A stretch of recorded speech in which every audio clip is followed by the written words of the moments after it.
Afternoon/morning, depending on where you are in the world, and thank you for joining us for our presentation today. As Bree noted, I'm Barry Schreier. I'm the Director of the University Counseling Service here at the University of Iowa. And I have two folks joining me on panel, so I'm going to let Sarah and Jen introduce themselves as well, and then we'll get started. Go ahead, Sarah, and then Jen. Hello, I'm Sarah. I'm an orientation leader, and I'm going to be going into my second year as a music therapy major. Thank you. Welcome. Hi, everybody. My name is Jen, like Barry said, and I'm a graduate student at the University of Iowa. So I'm studying higher education and student affairs, and then I also work part-time with orientation services. Ooh, go HESA. All right, thank you. That's awesome. So as Bree indicated, on the screen in front of you are a few things. One is a phone number, 37607.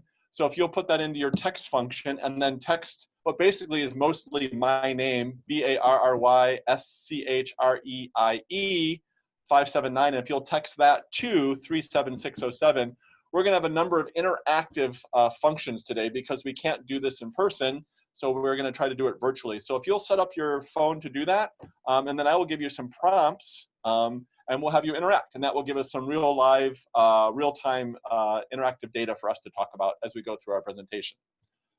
Okay. So let me get us started. So let's practice.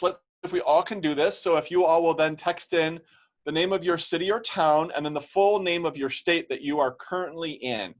And let's see where everybody is from. So we'll start with that, and we'll just give this little practice run before we get into the meat and potatoes of everything.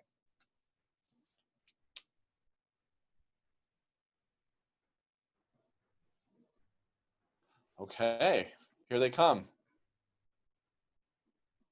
All right, we already have 3 states, Minnesota, 4 states, Minnesota, Illinois, Iowa, Wisconsin are joining us. So that's great.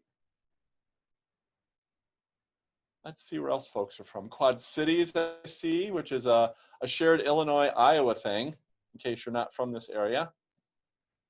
I see Chicagoland. Great. Anything else? Oh yes, here we go.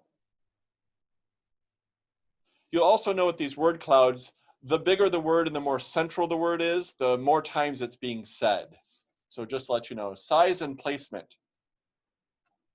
Okay, great. Well, thank you. We're so glad you're here. Thank you for joining us, and thank you for representing your communities here at the University of Iowa. All right. So, as I said, Barry Schreier, Director of the Counseling Service. Our program today is called We All Have Mental Health, Lessons and Tips to Help Your Students Have Theirs. And that's really going to be a basic foundational principle of this entire conversation, is that everybody has mental health. And our goal in this program and in our connection with you is to continue to help our students as they make their way to campus and work on campus or virtually, depending on how the world goes, to maintain their mental health. And we certainly have to know that this program is being done not as if everything is just as usual, but it has to be done in the context that there is a major global pandemic continuing to go on that's affecting everyone's lives. And we are in, as we are in the United States, we are in a real time of racial upheaval. And we have to denote that Black Lives Matter and that we are facing long-standing endemic and systemic violence, discrimination, bullying. And so this is really part of our structure right now and is a context in which a lot of our students are functioning.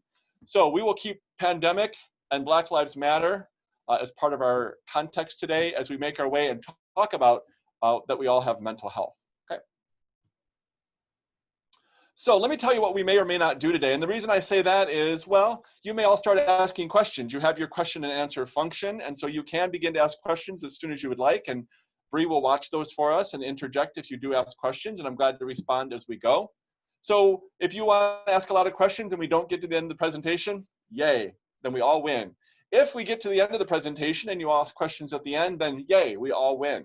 And I was always told that when you do a presentation, you should tell everybody what you're going to tell them, then tell them, and then tell everybody what you told them. So let me tell you what I'm going to tell you. What we're going to talk today about is first of all, we're going to have a quiz. We're going to test your CMH IQ, Campus Mental Health IQ. I'm going to check in with you all first to see what you know about campus mental health rather than me sort of talking at a camera at you. So we'll do that. We're then going to do some voices of concern calls home. As I told you, all of our students have mental health, but sometimes things will challenge that mental health and our students will begin to experience distress. So we have some examples of calls home when students are beginning to have distress and they start to reach back out to you all. We're going to make some word clouds based on those videos. The next thing we'll talk about is, I actually do have some hints and tips for you to help manage with your students in their college experience. It's not going to be all you giving me information. I do actually have some things to share with you. We'll talk a little bit about our communication with each other. You'll hear me start talking about confidentiality. And while that's an important thing, it doesn't mean we can't talk with each other about your students. We will do some focus on this important point, and you'll hear me say this all the time, which is who we think you are, which is you are our best allies. You are the ears and eyes for your students at times when we may not have such a thing. And so even though your student is coming to campus, hopefully, we continue to want to have an active relationship with you as family and parents because you are ours and we are your best allies around your students' mental health. We'll talk a little wee bit about the meds because some of our students will be coming to campus with psychoactive medications as part of their mental health. And then lastly, I'm going to give you a real quick preview about campus resources because the Counseling Center is not the only resource on this campus. So I want to let you know the big web of resources that exist on this campus. Okay, that's what we're going to do. So let's start with mental health IQ. I have a variety of questions. Normally there's prizes, but I can't give you, so you will simply be able to walk away your own satisfaction is prize how you responded to these questions. Sorry, that's all I got. So here's the first question, and this will be an A or a B response. You will text A or B. The question is, relationship problems are the primary reason why students come to the UCS. UCS is an acronym for the University Counseling Service. A lot of our students refer to us as the UCS, and they may not know exactly what it stands for. They just know that it stands for Counseling Center.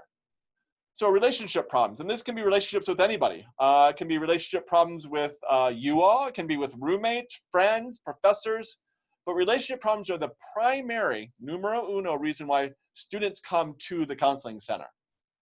All right, it looks like we are, we're almost half and half.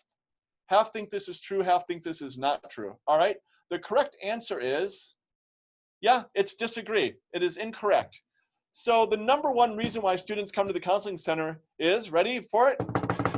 Anxiety. Yep, anxiety concerns the number one reason why students come to the Counseling Center, followed by number two, which is depression or mood concerns. Anxiety and mood account for over half the reasons why students come to the UCS. Now, on a list of 10, with anxiety being 1, depression being 2, relationship problems, number 3. It's the third. So why am I telling you this? I'm telling you this because there may be a time during your student's tenure with the University of Iowa that you may be concerned about how they're doing or how they are functioning or their mental status. And you might say to them, you should go to the Counseling Center, and they might say, well, my problem, too big, too small for the counseling service. And now you know, as a result of this question, no problem too big or too small. Students come for what may be chronic, long-standing mental health concerns like anxiety and depression, or they may come from what may be more passing transient concerns like a relationship concern. No problem too big or too small for the Counseling Center. Should you suggest your student engage in what we like to call help-seeking behavior and they push back and tell you no, you can say to them, no problem too big, too small, engage in help-seeking behavior. All right, good job with the question. Let's go on to the next one. All right, in 2018-19, so in 2018-19, the UCS saw 1,810 students for direct clinical service. What that means is direct clinical service means that we had a student come to the Counseling Center and sit down for some face-to-face service, like individual, group counseling, emergency services, those sorts of things. Different than what I'm doing now, which is a presentation. Last year, we presented to over 23,000 people. So 1,810, that's a lot of people, I'm telling you. So if you think that is true, you will guess A. If you think, no, that number is too big, too small, I will guess B. Okay, here's the correct answer. It is B. It is not correct. Actually, we saw almost 3,000 students last year for counseling. This number, way too small, almost half the size of what we actually did. Why am I telling you this? Because when you suggest your student engage in help-seeking behavior, they may say to you, nobody does that. And you can say, actually, almost 10% of the campus went into counseling during some time in the last year, Lots of people are doing it. It's a very normalized, reasonable thing for students to do. So I want to let you know that over 10% of the, almost 10% of the campus came through for direct service last year, in addition to all the preventive presentation stuff we do on campus as well. Okay, let's go on to the next question. Good job, all. Okay, here's the next one. Asking someone who's thinking about suicide, and I'm sorry we have to talk about this, but it's a thing and we have to talk about it. Asking someone who's thinking about suicide, are you suicidal, maybe is not the best idea because it could increase the seriousness of their thinking about that sort of thing. So either you agree, which is you should be cautious about that, or you disagree, which is no, no, no, you should just ask that question. So let's see what you all are guessing. Okay. Looks like I did not fool many of you, and I'm glad for that. The correct answer is disagree. That is absolutely true. The research can't be any more clear about this. If you are having any concerns or doubts about someone around this, ask that question.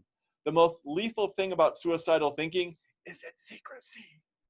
And so asking someone, are you suicidal, often can be seen as relieving or felt as relieving as my distress is finally being recognized and somebody asked me something that's been on my mind. No one that we know of has ever been asked about suicidal thinking and it has then caused that behavior to happen. If someone is going to act on that, that thinking's been there long standing. One of the best things we can do is we can ask. And so again, I'm telling you this because if you are concerned about your student and they're having their mental health, encouraging them to engage in help-seeking behavior helps them connect them with folks like myself who will ask them those questions. Okay. We're doing great. There are 7 of these questions. Here's number 4. Consideration is needed before coming to the UCS, University Counseling Service. A student's mental health record is part of their student record. One student, one record. Mental health record, part of the academic record. Just one student, one record. Not a roadblock to going to counseling. Should just be cautious about it. Oh boy, we didn't fool anybody on this one. Well done, team. Yep, 100%. Yep, for sure. Those are highly separated records. In fact, the mental health records on this campus probably are the most protected records in terms of state and federal privacy laws. More state and federal privacy laws around mental health records than even medical records, financial records, or academic records. If students thought for 1 second that our confidentiality on their records here and their communications with us here had any kind of glitches in it, they would stop coming. And so we hold their confidentiality highly, highly, highly prized. Okay, let's go on to the next one. The number 2 drug of abuse on campus is prescription medications. And I will tell you that prescription may be your student's or it may be someone else's. The number 2 drug of abuse on this campus is prescription medications. Let's see what you all have to say about that.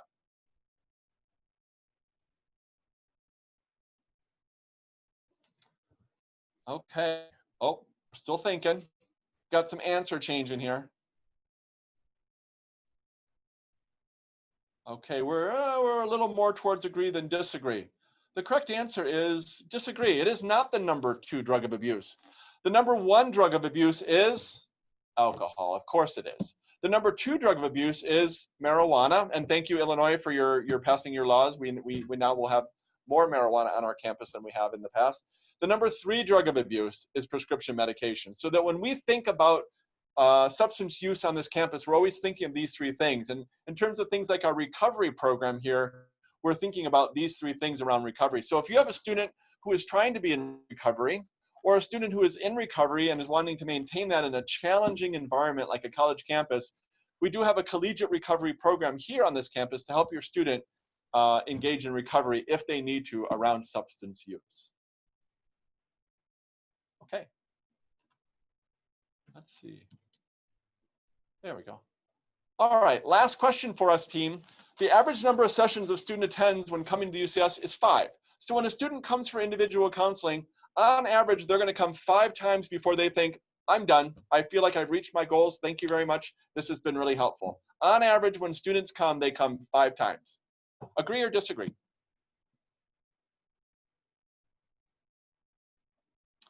Well, I think sometimes what happens with my presentation is they've all been disagree, and so people begin to answer disagree. They've all been disagree, except this one. Oh, sorry. Yeah, it is 5 times. What's the good news about that is that when students engage in help-seeking behavior, they all have mental health, just like we started with. And when they engage in this help-seeking behavior, they correct fairly quickly. If you think if they come weekly, this is a month and a week, and then they're done. So the good news again is there are lots of resources on this campus to assist your students in maintaining the mental health they have. And the only reason it doesn't work is because they don't engage these services. So you, as our best allies, are critical in helping encourage your students to engage in the resources like counseling that help your students maintain the mental health that they have, and in not much time at all. Okay, good job, team. There are prizes for all of you. You have my esteem for your excellent answers. Bree, you've come back on screen. It makes me think you have a question. I do. Can I please, can we pause for a second? Yeah. Back to the topic on the asking about if someone is suicidal. There was a question. Yes. Great. Thinking that we're supposed to ask if they're safe rather than are you suicidal, and thought that would be important to address, and wonder if you could revisit that. Yep, such a good nuanced question about really a complex thing. The two things that we try not to ask students, because if they're answering honestly, it doesn't actually tell us the information. One is, are you thinking of hurting yourself? Students can be thinking about suicide, and they can actually answer that question, I am not thinking of hurting myself. We sadly, if we want to just sort of be blunt about this, our students sometimes will go online and do research to figure out about suicide so it doesn't hurt. And so asking a student, are you thinking of hurting yourself? They can actually answer that question honestly by saying no. The other question we want to be thoughtful about asking students first is, are you safe? Because they can say, I actually feel perfectly safe. What happens sometimes with suicidal thinking is by the time I've been feeling this badly, when I come up with the idea of suicide, I can start to feel a little bit of relief because I've come up with a solution to this long-standing problem I can't figure out how to resolve. And suicide can become a plan that in some ways is gratifying. Now, a critical thing is once someone says like, yes, I think I am suicidal or I'm having suicidal thinking, then we do want to talk about safety, because some people can have suicidal thinking without intent. I think about it, but I'm not going to act on it. I can tell you, rest assured, I'm not going to act about it. And they're telling you about their safety. If we ask about suicidal ideation and they say, yes, I'm having it, and we say, how safe do you feel? And they say something like, well, you know, I've been stocking pills for several weeks, then we're concerned about safety. So it is a little bit of the order of the question, and really what we're asking is we're asking about suicidal thinking and intent, and then after that will come questions of safety. So really good question. Thank you for that. All right, so we did a little bit of IQ on the campus mental health. Good job, team. So what is the state of the state on campus mental health? Well, if you ask the average student, they're going to tell you that they think it apparently is this, because they are so grossly over inundated with information all the time that basically tells this generation of students, you are clearly the most mentally ill generation of students perhaps we've ever seen. Now, is that true? I actually don't think it is. And if we go looking into the research that talks about uprises in anxiety, tick-ups in depression, and increases in panic, and all these other things, if we go looking in the literature, what we actually do find is that our students are facing so many things. We just talked about pandemic and great racial unrest in our country that has gone for decades and centuries without any kind of relief. And so distress sits in within our students, and because they seek counseling in the numbers that I told you, they actually are probably the most help-seeking generation we've seen in a long time. So the combination of lots of distress, and I'm going to talk about it, comes across as anxiety and depression, which is not to mean that anxiety and depression isn't there, as I told you, number 1 and 2 in presenting concerns. But what we broadly know is that our students hold and express a lot of distress in ways that we actually haven't seen before, which doesn't mean that they have mental illness. In fact, I said they all have mental health. So let's talk a little bit about the distress that our students are talking about. So when students come to the counseling center, we ask them several questions. And one of the questions we ask them is, who referred you? The number 1 referral source for our students is self. I referred me. The number 2 source of referral, guess what, is who? It's you all. My parents told me. So we asked several students, when you called home and told your parent that you were having distress, or however you communicated that to them, what is it you said? So these are actual things that students have said. We've taken out the ums and ahs and all that and sort of condensed it down. These are not the students. These are students that we hired to play these roles. So you'll never know who actually said these things. But these are the voices of distress. So listen in, and then I'm going to have a follow-up question to you about this distress that we'll do, again, doing texting in and creating a word cloud.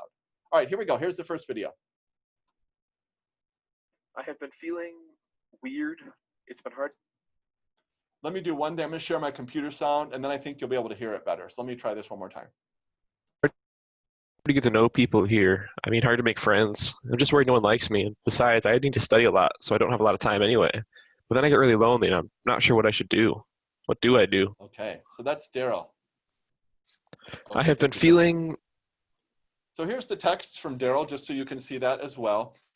So Daryl has called home. It's 2 in the morning, got you out of a sound sleep. Thank you so much, Daryl, although he's seeking help, which is good, and has said this to you. So my question to you that I'm going to have you text in just a minute is, Daryl's called home in distress. What do you want to say to Daryl? How do you want to advise Daryl? What sort of direction do you want to offer Daryl? So let's go to our word cloud. So again, what would you say to advise? What would you say to help? And or what would you say to offer direction? So you can go ahead and text in the things you would say, and this will begin to create a word cloud of your ideas and suggestions to our student in distress. So go ahead.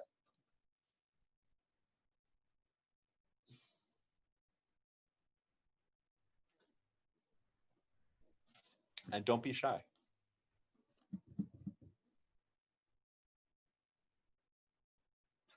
Okay, here it comes. Things are starting to come in. Ah, yes.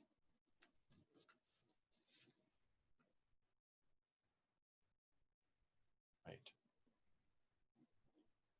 So lots of really good ideas. Okay, something's starting to take center, starting to grow. And it's the word involved. I'm so pleased to see you all thinking about this, especially for someone like Daryl. One of the critical things that we know that helps our students maintain their mental health here on campus is when they do what we call becoming involved with something bigger than themselves. And so involvement becomes such a critical way to manage while on campus. And whether it is joining an organization, whether it is getting involved in campus, while it is getting involved in your classes or talking to other people, the idea of being involved in campus is really one of the best things our students can do around maintaining their mental health and being part of something bigger than themselves. Okay, great. All right, let's go on to our next video. Thank you for that. Great idea. We'll come back. We're going to hold that word cloud and we'll just continue to add to it. All right, here's Taisha talking about her distress. And by the way, she called home at 2 in the morning and couldn't get through because Daryl was on the phone and had to call later in the morning to get a hold of you all. I just don't feel like doing anything. I haven't been out in a while. I just feel down and not doing well in classes. I haven't been to class in a while and don't feel like I can go back. It just gets worse each week and I don't feel like doing anything. I don't know what's wrong with me. Okay, great. So let me put up that script so you can see it. So Taisha talks about a really important thing, which is academics and the presence with our students and their mental health. We call academics kind of the great barometer. So as you know, a barometer sort of senses barometric pressure going up in the atmosphere or down, and telling you what's coming, the weather that actually is on its way. So when our students begin to not do well in classes, it tells us clearly something mental health may be coming. One of the things she notes is the idea is I haven't gone to class in 2 weeks and now it's even harder to go back. And our students tell us that all the time. When they stop going, it gets harder and harder to reappear in class. And one of the things we know about an academic semester is it tends to not wait for anybody. And so early intervention with our students when they begin to struggle academically is really important. Or if they begin to have struggles with their mental health, intervening early so that their academics also don't begin to suffer. So Taisha was called home after Daryl. You got off the phone with Daryl. Taisha got you back out of bed to talk to you about things. So let's go back to our word cloud. Let's repopulate it with what we had. What would you say to her? How would you offer to help? What directions might you offer to Taisha, who is now called home and is greatly concerned? Okay, campus and involved, still great. I see practicing. Self-care, certainly great ideas. Reach out, yes. Excellent. Counseling, study, always a good idea to study.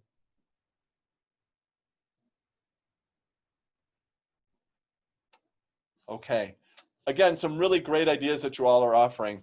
There are so many ways to be connected on campus. One of the things that our students don't do often is they will sort of struggle on their own and keep their struggles internally. And when they are beginning to struggle academically, it is so important that they go talk to an academic advisor, make an appointment with a TA, go talk to a professor. We tend to find that when professors are reached out to on this campus, they want to be helpful. When a student is struggling, some professors will reach out, some simply will not. But when students are struggling and they don't sort of make themselves appear before an instructor, it's really hard to help them. And so we really highly, highly recommend that if students are struggling academically, before things slide too much, to really reach out and engage in connections with others around their concerns. Okay, we'll do one more video, our last one. This is May, and here's what she has to say. I don't know. Nothing really. I don't really want to talk about it. Nothing is wrong. I'm fine. I think sometimes no one would even notice if I wasn't there anymore. I just don't care at all, and it doesn't even seem to make any difference.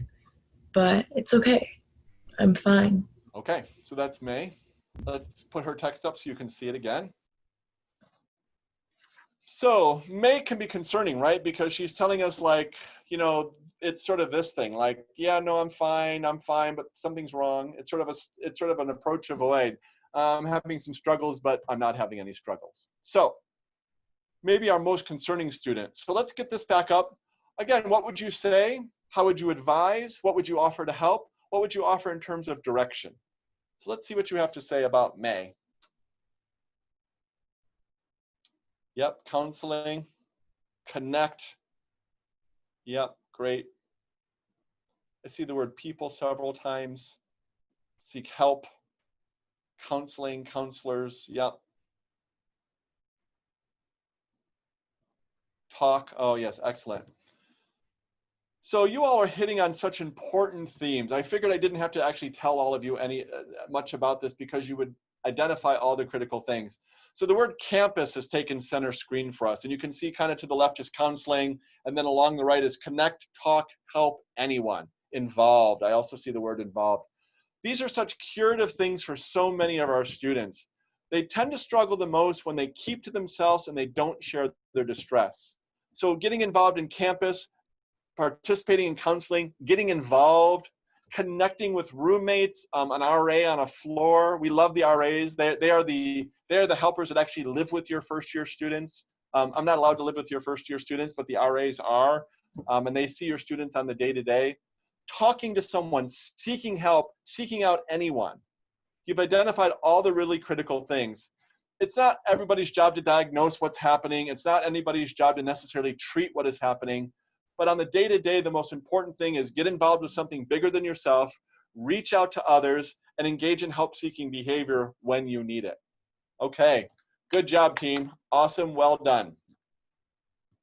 All right, I'm gonna move us forward. So I told you after you did your great job answering the quiz and populating this word cloud on help, that I actually did have some things I would offer to you.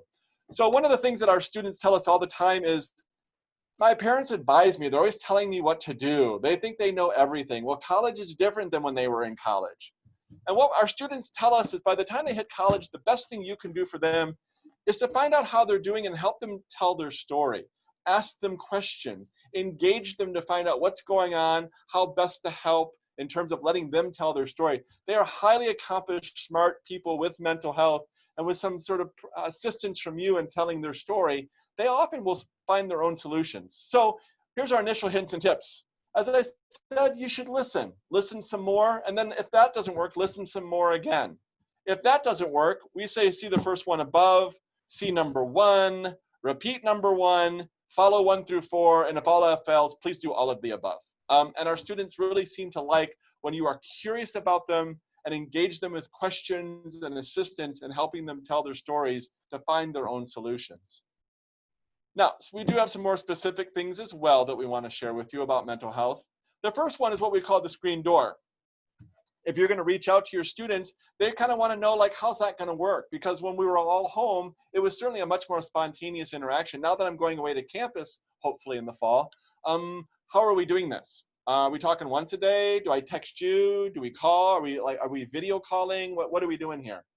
And well, if you set a plan and that does change once the student gets to campus, which can happen, our students tell us that when you ask them and are planful with them ahead of time of what's our communication going to be like in the fall, they like that. They really do appreciate that you do that. Now, we suggest a screen door, which is rather than an open door, which is like I texted you 30 times a day and you called me 60 times a day, or the closed door, which is like, you know, we've moved out of the state and we actually have no forwarding address for you, so maybe we'll talk to you again in the future, maybe we won't. We suggest that sort of semi-permeable screen door. How often are we talking and how are we doing it? Apparently you all have tone, we've been told. It's hard not to have tone as a parent. The most innocent things can bring frustration and rage from our children. So they do like social media as a way to communicate because it can tamp down tone.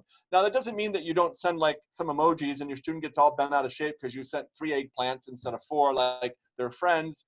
But we do hear that tone sort of, especially if it's critical things like how are you doing, sometimes gets tamped down a little bit by engaging in communication via social media. As we talked about, help guide your students rather than direct or advise.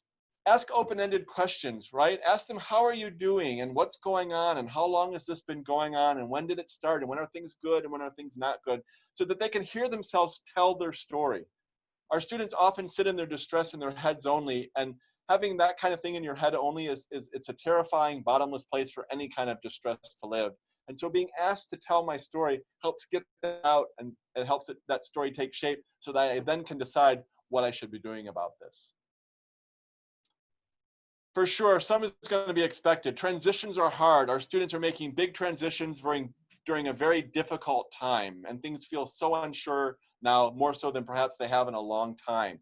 So transitions are hard. Students have to come to campus and navigate how to live, how to do their laundry, where to eat, how to manage all the social relationships they will have to manage. So change is hard and it causes distress. So we say some is expected, so worry less about initial distress because simply transitions are hard. It often falls under the moniker of homesickness. That's that sort of initial transition distress that our students will exhibit. And it's just, with most of our students, hanging in there through that initial homesickness until our students adjust to campus. The next thing is we say grounding. You are such a great source of grounding. In fact, you're probably the sole source of grounding for our students. Our students who are so smart, accomplished, who get themselves to college, think that once they get to college often, everything they've known and done before no longer applies and they have to start all over. You're the ones that can say when your students begin to struggle, like, oh, I hear what you're saying. Has that happened for you before? And if it has, you know, what did you do the last time that happened? And then they may recall that. Or you can say things like, well, you know, when our family has dealt with that, you know what we always say, or, you know, grandma always used to say, or, you know, our value around that as a family, do you remember what that is? And grounding students in what they've known that has gotten them as far as they have so far can be a good reminder to students that what you know and what you do still works, and you can use it to apply to the concerns you may be having now. Encourage, as I've said 1,000 times, and you all said as well, be part of something bigger than yourself. When we talk to our friends over in the student code office, they will tell us that when students get in trouble by violating the student code, they have to typically respond to students by helping them get involved. And the number one thing that they find keeps students out of trouble is when students get involved with something bigger than themselves. And it can be everything from like, I just wear my Hawkeye colors, to I got involved with a bunch of student organizations, to I'm president of a club, to I go to the sporting events. Whatever it might be, plugging into that larger Hawkeye identity is a really nice way for our students to keep their mental health. So I've given you lots of good ideas. We even had a couple of laughs about, you know, helping them tell their story and listen. And then sometimes homesickness and other things don't move on. And sometimes we do reach a bottom line. If you think you are reaching a bottom line with your student because things are not moving forward and you begin to worry about, as one of our attendees asked about, safety, then you may need to step in. And safety can be physical safety, as we talked around suicide, but it can be emotional safety, academic safety, social safety. All those things can get so challenged for our students. So if you think a bottom line gets reached and you think safety is in concern, this is what we hope you will do, which is reach out. When things get unusual or get stuck, we're your campus partners. We want you to activate us, and we are here to help your student. Remember, we are yours and you are our best allies that when your students are beginning to have trouble. So I said reach out. I told you the counseling center in particular, we have confidentiality. Remember that whole thing about more state and federal laws? So when I have had parents call me and say, I'm concerned about my student, and I've said confidentiality, I may not be able to tell you anything. These are actual things I've had you all say back to me. The first one is this one. I pay my kid's tuition bill. What do you mean you can't talk to me? That's my kid and I pay my kid's tuition bill. Or this one, he's my son. You should tell me. I actually owned that person. You should talk to me about the person I own. Or it may be, you know, my daughter tells me everything anyways. You might as well tell me. She's going to tell me because she's going to tell me. So why won't you tell me? Because she's going to tell me. So you might as well tell me. Or it can be this one. I am holding your business card in my hand right now, and I see your handwriting on the back of your card with my kid's appointment. I know my kid's seeing you. And I would tell you, if you call me and say that, it simply discourages me from handing out my business cards. Or there can be this one. Do you know who I am? Usually an irate parent is the proper response at that juncture. Or there is this one. I pay your salary. And I have to tell you, if you want to use that, I will probably say to you, well, I'm so glad you called because you're not doing a very good job. And maybe you're just getting actually what you paid for. So there's that. This is a lot of joking in some ways. Actually, in all honesty, when you call, no matter how you say it, we actually know this is what you're trying to communicate to us, which is I am worried about my student and I simply want the best thing to happen. And we are committed to actually hearing you, asking you questions to get you to tell your story to us so we can get as much information as possible and doing the best thing. So if confidentiality is a thing and you do want to talk to us about your student, I think there's ways we can do that. The first one is this. FERPA release in my UI is NIMBY. What the heck does that mean? Well, FERPA is the federal law that protects academic records. Once your student turns 18 in the state of Iowa, they own those records, you do not. So they can, for FERPA releases, they can go in and they can put you on in the My UI system so you can see things like academic records and other things covered by FERPA. But it does not work, not in my backyard as NIMBY. So FERPA actually does not apply to counseling records because of all the state and federal privacy laws that wrap around those records. That said, releases are beautiful things. Your student can sign a release of information, and if they will do that, we talk to you. It's pretty simple. In fact, if we get concerned enough about a student that we're seeing, we will say often to a student, I think we need to talk with your folks. Would you sign a release of information so we can reach out to them? Now, we're going to plan with your student about what to talk about, what not to, so that they maintain control in their counseling work. But we will talk to you. And I will tell you 9.8 times out of 10, when we ask a student to sign a release, they sign it. They're used to having you involved in their lives. You can come in too. We can even virtual you in. So if you live in Minnesota or Wisconsin or Illinois and you can't get to campus, we can have a meeting with your student and we can virtual you in as well, so you can be part of that. As I like to say, we are glad to receive information from you, but we cannot keep secrets. So sometimes parents will call us and they will say, I want to tell you something. I got your business card. I know you're seeing my student, but I don't want you to tell my student that I'm talking to you. And we will not do that. So you are more than welcome to call, but any information that you give us, if we are seeing your student, we will let them know that you called and what it was about. Now, you have a couple of options when you call the counseling center. One is, you can say, I want to talk to you about my student. I'm concerned, but I don't want to tell you who my student is. And if that's the case, then we are glad to consult with you about your student. If you give us a name, if we're seeing your student, we're going to make a record of our contact in your student's record. If we are not seeing your student, we're still going to make a record of that contact should your student ever come in, so we make sure we match that information up with your student. So when you call, you can share student's name, not share student's name. You certainly have choices when you give us a call. Be our best consultees. We actually really appreciate your contact so we can help your student. We love to talk in hypotheticals. If you call and say, my son's been really depressed for the last few years and we're just concerned about him and we're seeing your student, I might say, well, I can't tell you if we're seeing your student or not, but let's say we are seeing your student or seeing a student just like yours who's had depression just like yours and has had it for as long as you say your student is. Here's what we might suggest, or here's what might happen. So we can talk with you in hypotheticals. And then the bottom line is we'll talk. We just really, again, you are our best allies, and we want to be yours as we assist your students in keeping your mental health. Because as I've said several times, this is it. This is who we think you are. We need your ears and eyes on the ground for things we cannot do ourselves. And you may be the first to notice these changes in your student, especially when they're new to campus. Let's talk a little bit about meds, and then we'll wrap ourselves up. So if your student is coming to campus using psychoactive medication as part of their mental health plan, this may be the first time they are self-managing it. And so one of the things we really do highly recommend is do a practice run. You got all of June and July in front of you. As I told you, our students' primary needs will rise to the surface when they come to campus, which is where do I live, how do I eat, where are classes, meeting people and all the social stuff. And medications may fall off their sort of like attention on the day-to-day. Psychoactive meds work awesome when taken as prescribed. When students get off schedule with their medications, they can begin to cause more problems than they're actually solving. So do a practice run. Tell them you got a doctor's appointment, go on your own, talk to the doctor, you have the insurance card, go pick up your prescription, and then we're not going to bother you about this for the next couple of weeks, and it's up to you to sort of track your own medications and try that practice run so it's a little more secondhand when they get to campus.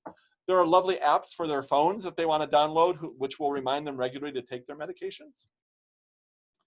We do say make appointments before departure, get refills. Sometimes, depending on the medication, you can get a 3-month refill.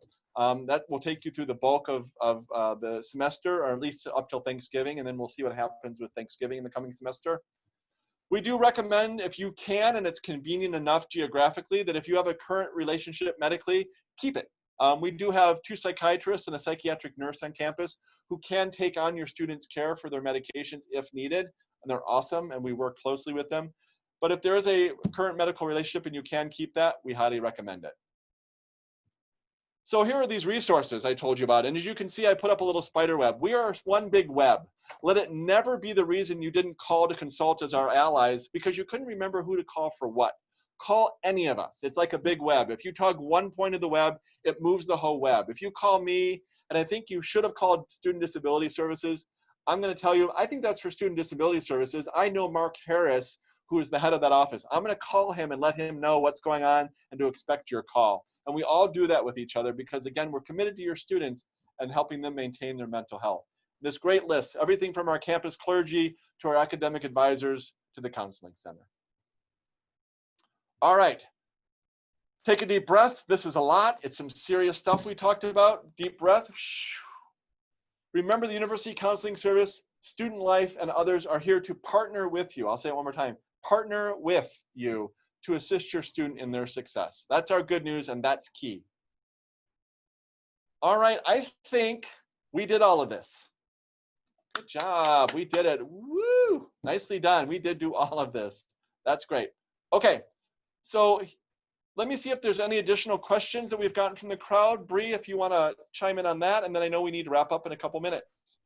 Yeah, no other questions have come in, so this would be a great time. If you do have lingering questions, please submit those in the Q&A. Perfect. We'll be here a few more minutes and can send those off to Barry. Yep. Nothing yet. And I put up this slide that has my email address at the very bottom. So if you think of a question later, or you didn't want to do it in the presentation, you want to email me directly, I would be glad to receive your question. And if I'm able, I am glad to respond to that. And then lastly, you know, I told my niece, who's 14 years old and is a bit of a monster these days. She used to be such a sweet little kid, and something terrible has happened to her, but we know she will grow out of it. I told her that I was presenting today, and she actually, I swear to God, she said to me, "Do people listen to you?" And I said, "Yes, they do." And she said, "Well, you should thank them for that." So she gave me this slide because she thought it was rip-roaringly funny as a way to thank you. So this is my final thing to offer you, which is my thanks for your interest, for your wisdom in attending this presentation, and for agreeing and hopefully engaging with us to be our best allies as we help your students in the coming semester, which is an uncertain time and a tumultuous time, keep their mental health. That's good. Thank you, Barry.